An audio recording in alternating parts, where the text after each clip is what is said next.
Hello, friends, fiends, and fellow YouTubers, and welcome to episode 791 of the Daily Comic and Collectible. Today, the collectible of the day is the Hasbro Toys, Marvel Comics, Marvel Legends series, Kingpin Build-A-Figure Wave, Symbiote Spiderman action figure. The alien symbiote gives Peter Parker a black suit with special enhanced powers, with one hell of a catch. Start your collection of comic-inspired Marvel characters with the Marvel Legends series line. This 6-inch scale symbiote Spider-Man in his black suit is featured in his comic book-inspired design, with intricate details, hand-painted, new Spidey symbol, and specially sculpted alien-style eyes, claw-like hands, and larger feet. This black suit version features extreme articulation, with not only posable head, arms, and feet, but also double-jointed knees and arms, jointed toes, and even forward and backward rocking shoulders. This comic-inspired design would make a great addition to your Marvel collection. Accessories include an extra set of interchangeable hands and 2 Build-A-Figure Kingpin swap-out heads. Create your own Kingpin action figure by collecting this Spider-Man line of Marvel Legends action figures. This figure comes in a collector's-friendly window display box and was released in 2018 by Hasbro Toys. Now, the comic of the day is Web of Spider-Man, Volume 1, Issue Number 1. While released on Christmas Day in 1984, it has a cover date of April 1985, with story by Louise Simonson, art by Greg LaRocque, and cover by Charles VESS. A special shout out to Brian LCS. For this issue I received as an AOK, and even signed by the cover artist. That video link will be in the description below. This story is titled, Till Death Do Us Part. This story continues from Peter Parker, the Spectacular Spider-Man, issue number 100. This story opens with Peter Parker, who just ended his relationship with the Black Cat. Deciding to go out as Spider-Man, Peter can't shake the feeling that something is out to get him. Distracted by the sound of his neighbors giving up on suntanning, that he doesn't see that his old alien costume has returned and disguised itself as one of his red and blue costumes. Ironically, he thinks about how the costume almost bonded had it not been for the help of Reed Richards removing it from his body. As he prepares to put on his web shooters, Peter catches his reflection in the mirror and is horrified to see the symbiote reveal itself and cover his entire body. Meanwhile, on the Lower East Side, a gang of thugs, known as the VULTURIONS, rob an elderly woman of her Social Security money. One member, a jittery man named Pigeon, questions why they mugged the woman since they have been able to complete a bank robbery with their new wings. His pals, Sugarface and Gripes, aren't overly concerned with Pigeon's worries, even if their leader, Honcho, is upset that they're late for their meeting. When they catch up with Honcho, he's furious that they're late and figures out that they mugged someone. He warns them that such attention will bring Spider-Man down on them, as they've all been captured by the wall crawler in the past. However, Honcho hopes to change things since his last stint in prison. As an engineer by trade, he befriended the Vulture and charmed the notorious supervillain enough to learn the secrets of his wings. Having created them all flying suits, Honcho and his friends have become the VULTURIONS to make it rich and get revenge against Spider-Man. Meanwhile, back at Peter Parker's apartment, Spider-Man struggles to try and get outside and to Mr. Fantastic, but the alien symbiote fights him the whole way. A few blocks away, Mary Jane Watson runs into Peter's Aunt May while out shopping. May is surprised to hear that Harry and Liz Osborn are having a baby, as she and Peter aren't talking presently. May explains that she's still mad at Peter for dropping out of college. Mary Jane tries to speak in Peter's defense, but Aunt May still can't accept that Peter is giving up on being a scientist. Mary Jane then notices that Aunt May is interested in a hat, but May unfortunately decides against buying it because she doesn't have the money. Meanwhile, Spider-Man continues to struggle to free himself from the symbiote, but it continues to resist him. Eventually, the web-slinger is spotted by one of the VULTURIONS, who heads back to alert the others. With the costume keeping him from going to the Baxter Building, Spider-Man realizes that the symbiote can read his mind, and that's how it keeps tripping him up. Gripes notices this and nabs the wall crawler, thinking him insane when Spider-Man tries to explain that he's fighting his costume. Gripes then rejoins his teammates. As they fly across the city, they approach a nearby church. Spider-Man begs the symbiote to stop fighting him, otherwise the VULTURIONS will kill them both. Much to his relief, the symbiote stops fighting him, and he manages to incapacitate all the VULTURIONS, except for one. When he struggles to figure out how to get rid of the symbiote, he hears the church bells toll, and realizes that the sound could destroy the alien. Hearing this, the symbiote starts fighting him again. However, Spider-Man manages to wreck the VULTURION's wings and force a crash landing into the belfry. The sound of the ringing bells is overpowering.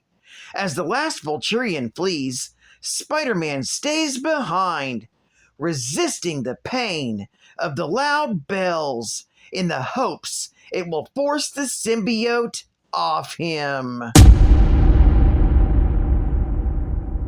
Thinking he's going to die, Spider-Man can't stop thinking about his Aunt May and doesn't want to die without reconciling with her, as well as unresolving feelings for Mary Jane. Suddenly, the symbiote separates itself from Peter's body and tries to flee.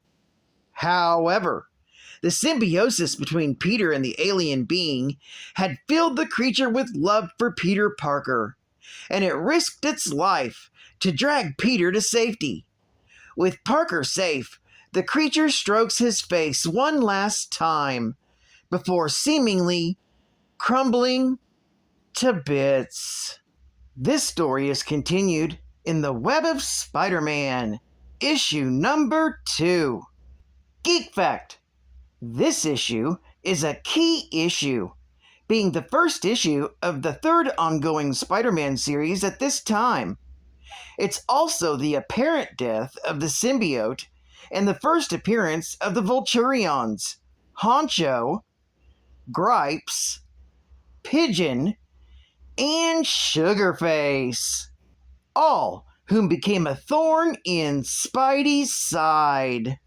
Bonus Geek Fact: after being imprisoned by Spider-Man, Honcho just happened to share the same cell with Adrian Toomes.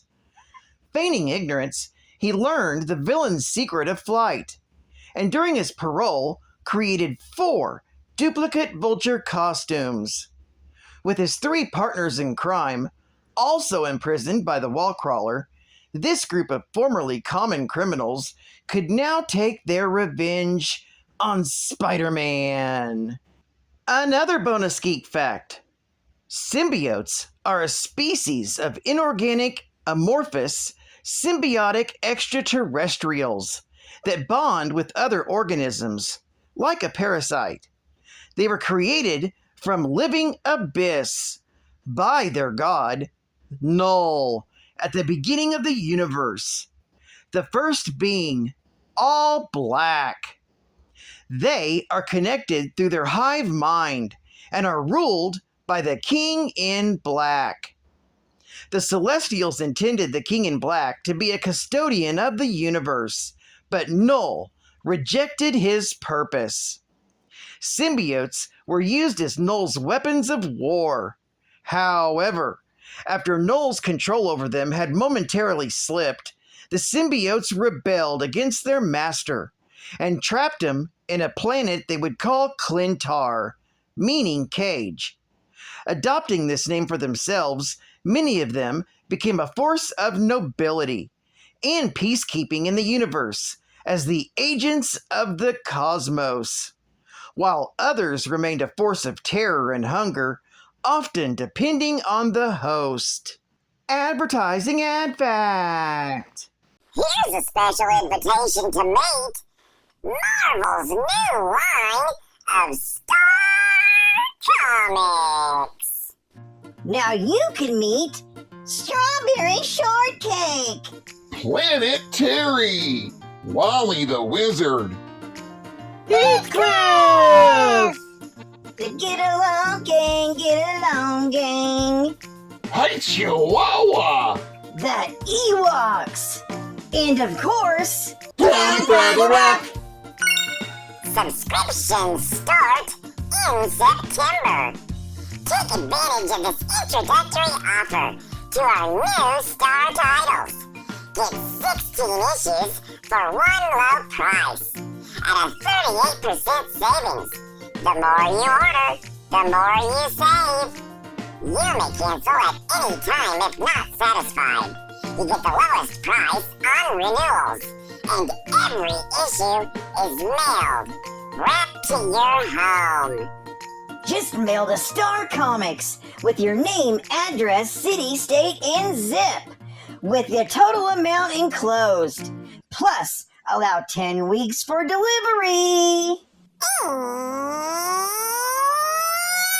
I was searching for facts in all the wrong places, looking through books with too many pages, reading them lies, looking for traces of the truth I'm dreaming of, looking for substance other shows just really lacked. I bless the day I discovered Captain's final geek fact. So no more searching for facts in all the wrong places, looking through books with too many pages, having no luck, finding no traces of the comic books I've been dreaming of, looking for substance other shows just really lacked. I bless the day I discovered Captain's final geek fact. The first volume of Web of Spider-Man was published by Marvel Comics and ran for 129 issues, cover dated from April of 1985 to October of 1995. It replaced Marvel Team Up as the third major Spider-Man title of the time.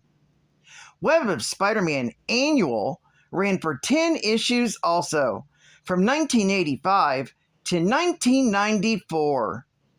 The series was launched with an April 1985 cover date, issue by writer Louise Simonson and penciler Greg LaRocque, and featured the return of Spider-Man's alien black costume, which attempts to rebond with Peter Parker.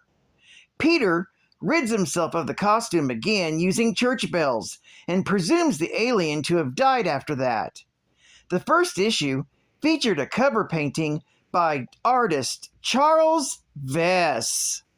The Clone Saga storyline began in issue 117 from October of 1994, and Ben Reilly became the Scarlet Spider in the following issue. After issue number 129 in October of 1995, The title was renamed Web of Scarlet Spider and started again at issue number 1. However, after 4 issues, the series was canceled to make way for the new The Sensational Spider-Man title. Well, I'd like to thank you for joining me for another Daily Comic and Collectible, and I hope to see you again Wednesday. This is KINGPIN Comics Man, and I'll catch you on the flip, Thunder Kitties. Over and out.